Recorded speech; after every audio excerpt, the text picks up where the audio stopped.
𝐀𝐻 lay on the couch, a smile spreading across her face as she whispered, "If I marry this billionaire now, he'll already be in his 80s. In a few years, he'll die and everything he owns will be mine." 𝐀𝐻 was convinced that she was meant for a life of luxury, but not through hard work or learning a trade.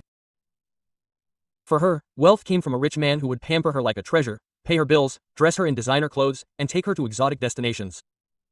The thought of learning a skill made her feel sick. "Why bother?" she would often say. "There are men who have worked hard for decades so that I can enjoy them. That's their job." In their small apartment in Lagos, her little sister Kendra, who was 2 years younger, was much more responsible. Kendra was learning to be a hairdresser, working part-time at a salon, cleaning the house, buying groceries with her small salary, and cooking their meals. 𝐀𝐻, on the other hand, never lifted a finger. One evening, while stirring a pot of soup, Kendra tried to reason with her sister again. "Relying on men like that will destroy you." 𝐀𝐻 rolled her eyes dramatically, lying on the couch with her phone, scrolling through photos on Instagram. "Why do you always make a big deal? Look at this," she said, turning her phone to show a photo of a girl she was following. The girl was wearing a Gucci dress and posing in front of a luxury car. "Do you think she's suffering?" "No, men are meant to take care of women." Kendra sighed. "You don't know her story. 𝐀𝐻 might be working or have her own business." 𝐀𝐻 snickered. "Stop talking like a mom, admit it, you're just jealous." Kendra didn't answer. She had already tried too many times to convince her sister. 𝐀𝐻's best friend, 𝐬𝐿A, was like her, but even more extreme. If 𝐀𝐻 sought support for her ideas, 𝐬𝐿A was always ready to encourage her. They spent their weekends in luxury malls, trying on clothes they couldn't afford, taking photos for social media without buying anything. But their real hunting ground was the nightclubs. Every Friday night, she would prepare herself meticulously. Hair immaculate, nails done, short dresses, and perfume while drinking. They didn't go there to dance. They were there to find rich men. That night, in the VIP section of a nightclub, they caught the attention of a group of older men. These men weren't like the young men who stood out with flashy clothes. They were quiet, mature men, with graying hair and expensive watches that showed off their wealth. One of them, tall, dark-skinned, obviously in his early 40s, kept looking at their table. Finally, he stood up and approached with quiet confidence. "Good evening, ladies," he said in a deep but gentle voice. "May I sit with you?" 𝐬𝐿A gave him a cold look and looked away. 𝐀𝐻 smiled politely. "Sure, take a seat." The man sat down slowly, placing his glass of whiskey on the table. "I couldn't help but notice two such beautiful women. My name is 𝐻𝐿. He was disinterested, still looking at his phone, texting at high speed. 𝐀𝐻, still smiling, leaned towards him. "Nice to meet you, Mr. 𝐻𝐿. My name is 𝐀𝐻 and this is my best friend, 𝐬𝐿A." After a few minutes of conversation, the man turned slightly toward 𝐬𝐿A. "Would you mind giving me your number? I'd like to take you out to dinner." 𝐬𝐿A almost choked on her drink. No, I don't think so. You're a little too old." The man smiled softly and stood up. "No worries, young lady. It was worth asking. Have a nice evening."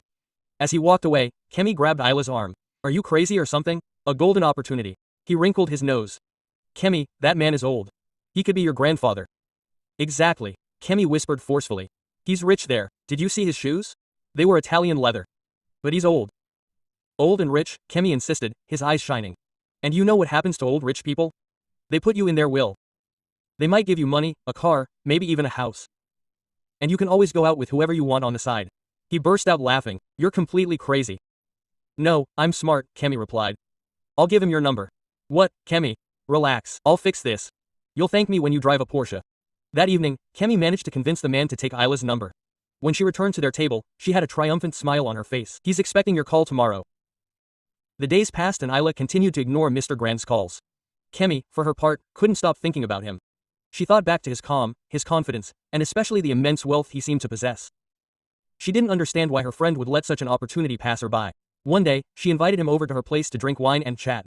"So," 𝐀𝐻 began in a detached tone, "you and that rich old man, are you finally talking to each other?" 𝐬𝐿A rolled her eyes. "𝐀𝐻, I told you I'm not interested. This man keeps calling me, but I ignore him. His name is 𝐁𝐿 Grant, right?" 𝐀𝐻's hand stopped in the air. "𝐁𝐿 Grant," she repeated slowly. "Yes, why? It seems like you know him." "No, nothing," 𝐀𝐻 replied with a vague gesture, but her heart was beating fast. That evening, as soon as he was home, 𝐀𝐻 picked up her phone and typed 𝐁𝐿 Grant into Google. Within seconds, the results appeared on the screen. 𝐁𝐿 Grant, a South African mining geek with an estimated net worth of $5.5 billion. Photos of 𝐁𝐿 Grant appeared on the screen. He wore a suit and tie. At business conferences and charity events, 𝐀𝐻 was left speechless. My God, this man is a real billionaire and he just ignored him like that. Ha! Now he's my man. The next day, she visited 𝐬𝐿A with wine and snacks. When he went to the bathroom, leaving his phone on the couch, 𝐀𝐻𝐫 hurried to memorize Mr. Grant's number in the call history. That evening, alone in his room, 𝐀𝐻𝐫 dialed the number. Hello, a deep, familiar voice replied. Good evening, is this 𝐁𝐿 Grant? She asked in her softest voice. Yes, it's me. Who is it? It's 𝐀𝐻𝐫. We met the other night at the club. I was with 𝐿a. There was a pause. Oh, I remember you. 𝐿's friend, right? Yes, 𝐀𝐻𝐫 replied, laughing softly. I hope you don't mind me calling you. I just felt like I should have been the one talking to you that night. It's unexpected but not unpleasant, he said. You're bold. I just believe in what I want, she replied. I like it, he said. Would you like to have dinner with me tomorrow night? Sure, 𝐀𝐻𝐫 replied. From that moment on, her life changed. After only 2 weeks of dating, 𝐁𝐿 surprised her with a brand new BMW parked outside their apartment. What? Kendra yelled when she saw the car. 𝐀𝐻𝐫, whose car is this? It's mine, 𝐀𝐻𝐫 replied with a satisfied look. My man gave it to me. Your man, the old man at the club, don't disrespect him, 𝐀𝐻𝐫 retorted defensively. He's a billionaire, he takes care of me. 𝐀𝐻𝐫 was finally living her dream. Designer clothes, luxury bags, spa treatments, hotel getaways. 𝐁𝐿 gave her an allowance that made her forget all her worries, but she hid it all by making up little lies whenever she saw each other. That dress? Oh, I got it on sale. The car? No, it's just a rental for work. She didn't want to share her treasure. Not this time. Have you heard from this 𝐁𝐿? Asked one day. 𝐀𝐻𝐫 shook her head nonchalantly. No, he's little, abandoned. Old people don't have time for games. But in her head, she thought, he's mine now. 𝐀𝐻𝐫's new life read like a fashion magazine. Every morning, she sipped imported coffee while still drinking. Her feed was now filled with visits to luxury spas, yacht trips, and brunches at fancy places. But while her lifestyle was flourishing, her friendships were withering. 𝐿a noticed it right away. She sent messages but 𝐀𝐻𝐫 didn't answer. Her calls went to voicemail. When she was supposed to meet at a club, 𝐀𝐻𝐫 never showed up. The truth was simple. 𝐀𝐻𝐫 didn't need 𝐿a anymore. Now that she had her billionaire, she had no reason to share anything. One evening, while she was sitting next to 𝐁𝐿 on the balcony of her penthouse in STN, he suddenly turned to her. I have something to ask you, he said softly. He took out a small velvet box and opened it. Inside shone a huge diamond ring. 𝐀𝐻𝐫, will you marry me? She was speechless. Yes, she replied, beaming. Yes, 𝐁𝐿, 1,000 times yes. But deep down, she wasn't thinking about love. He's 80 years old. He probably doesn't have much longer to live. When he's gone, everything will be mine. The wedding was arranged in secret. 𝐀𝐻𝐫 didn't post anything on Instagram, nothing on Twitter, not even a WhatsApp status. Only her family and a wedding planner knew about it. 𝐿a, she didn't know anything, but secrets always come out. One afternoon, 𝐿a bumped into a mutual friend at a hair salon. Do you know? The friend asked excitedly. 𝐀𝐻𝐫 is getting married. And guess who the groom is? The old guy from the club, Mr. Grant. 𝐿a's face fell. That evening, she burst into 𝐀𝐻𝐫's apartment without knocking. So, that's the news? She said coldly. 𝐿a, what are you doing here? You ignore my messages, my calls, you don't go out with me anymore and now I find out that you're going to marry 𝐁𝐿 Grant. Quote, 𝐀𝐻𝐫 shrugged. You're exaggerating. That guy called me 𝐀𝐻𝐫 and you knew it, you didn't want it, 𝐀𝐻𝐫 retorted. You said he was too old. That didn't give you the right to act behind my back. You stole from him. I didn't steal anything, 𝐀𝐻𝐫 replied. You rejected him. I just seized an opportunity. You're a manipulator, you spat. Selfish, greedy. Admit that you're jealous, quote, 𝐀𝐻𝐫 replied. Jealous of being a glorified nurse for a man who's about to die. I sleep very well in my king-size bed in Sainton, 𝐀𝐻𝐫 said. While you're still asking me for money to take an Uber. Do you really think money makes you better than everyone else? Yes, when I don't have to share it with someone who would have wasted it. The argument got out of hand.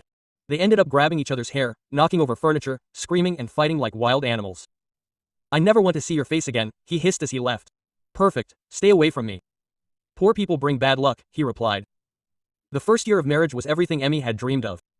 She flew first class to Dubai, Paris, to the Seychelles. Her Instagram was sparkling with luxury. When she learned she was pregnant, 𝐁𝐿 cried with joy. A son, he said during the ultrasound, a blessing at my age. 𝐀𝐻𝐫 smiled, he's our heir. Everything 𝐁𝐿 owns will come to him and then to me, she thought. But fate had other plans. On 𝐁𝐿's 86th birthday, during a large garden party, he suddenly collapsed near the cake table. Within minutes, he was taken to the hospital by ambulance. The doctor mentioned age, fatigue, and stress, but his condition did not improve. By the third day, he could barely speak. He stopped eating. That day, he asked to see 𝐀𝐻𝐫. Baby, she whispered, taking his fragile hand. I have to tell you something, 𝐀𝐻𝐫, he said in a hoarse voice. Don't talk too much, okay? You'll get better. No, he cut in. Listen, she leaned forward, frowning. There's something you need to know before it's too late. He paused, gathering his strength.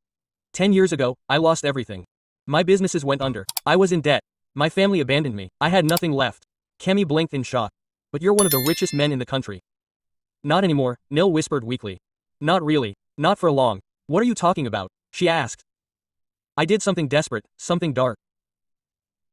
I went to a sangoma, a powerful traditional healer, a spiritual guide. I begged for wealth. He offered me a deal, a fortune beyond my dreams, but at a price. 𝐀𝐿's heart raced. What price? He looked at him, her eyes filled with tears. 10 years, that's all I was given. 10 years of unlimited wealth. After that, I would die, and when I die, everything disappears. The cars, the houses, the bank accounts, everything. 𝐀𝐿 stared at him speechless. No, I didn't think I'd live this long, but when I met you, I wanted to feel love again, even if it was stolen time. You're lying, she cried. I was desperate, he replied. You told me that when you die, there will be nothing. He nodded slowly, tears streaming down his cheeks. All this time was she going? I thought I was securing my future. I thought I was securing my son's future. And now you're telling me there will be no inheritance, no property, no empire. I wanted to tell you earlier, but you seemed so happy. You're selfish, you're cruel. You lied to me. I gave you my body. I gave you a child. I sacrificed my youth thinking I was ensuring a life of wealth. I'm sorry. You're not sorry. You're just dying and scared. She grabbed her bag and stormed out of the room, her heels clicking loudly against the tile. In the parking lot, she leaned against her SUV and let out a scream of rage. 3 days later, the hospital called. Mrs. Grant, I'm sorry your husband didn't make it. The glass she was holding slipped from her hand and shattered on the floor. Despite the shock, a thought crept into her mind. Now it begins. The wealth, the inheritance, she was wrong, completely wrong. In a matter of hours, it all came crashing down. She tried to sell 𝐀𝐿's houses, but the documents were fake. She went to the bank to cash checks. The accounts didn't exist. She visited his warehouses. They were burning, to the ground.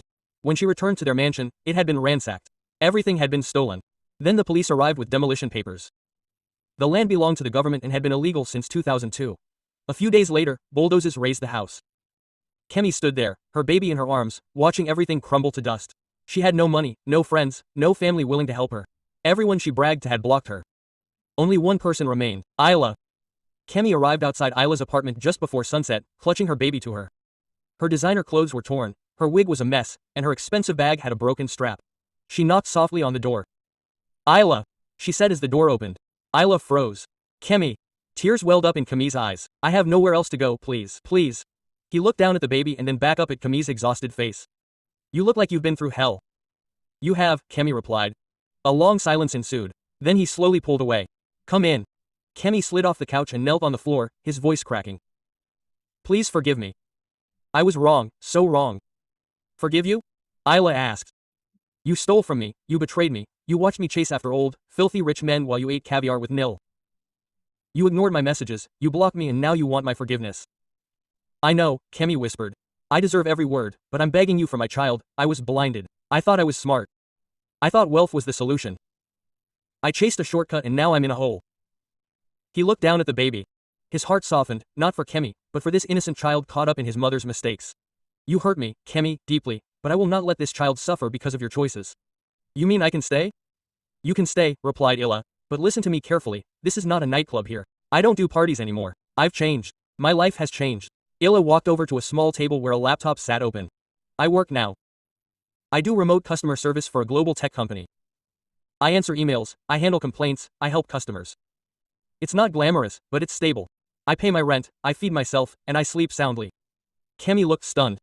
You, a 9 to 10 job? Yes, me, replied 𝐿𝐿. Because I was tired of waking up in strange beds, tired of playing this game for crumbs while I don't even know where to start, 𝐀𝐿 admitted. Quote. I have no skills, he said. I never bothered to learn anything. So learn now, he said. You have a kid now, it's not just for you anymore. Do you think I knew everything about tech?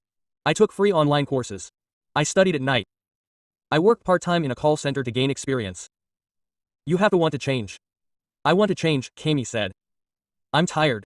Tired of being afraid. Tired of chasing illusions. Tired of wearing fake smiles while I'm dying inside. So be serious, 𝐿𝐿 replied. You can stay here, but you're going to clean. You're going to help with the food and you're going to sign up for online courses. No more sugar daddies, no more nightclubs. It's time to rebuild your life, brick by brick. Thank you, 𝐿𝐿, 𝐀𝐿 whispered. I promise I won't let you down. Start by washing this baby. He smells like sour milk and stress. 𝐀𝐿 let out a small laugh, the first in weeks. Later that evening, after putting her son to bed, she sat next to 𝐿𝐿, who was typing away at his computer. You seem really happy, 𝐀𝐿 said softly. I am, 𝐿𝐿 replied. Peace of mind is better than champagne with anxiety. I used to think money was everything, but it slipped through my fingers like water. I had no character, no plan, just greed. Now I'm starting from scratch. That's what shortcuts are, she said without looking up. At first they seem quick, but they always take you off course. 𝐀𝐿 looked at her friend with new eyes, no longer like a party girl, but like a woman who had grown up, who had learned. Now it was her turn. She approached her son and stroked his cheek. For you, she whispered. I will build a new path. No more easy roads, no more lies. Thanks for watching. Click the subscribe button to never miss any of our videos. Stay blessed and see you soon for the next one.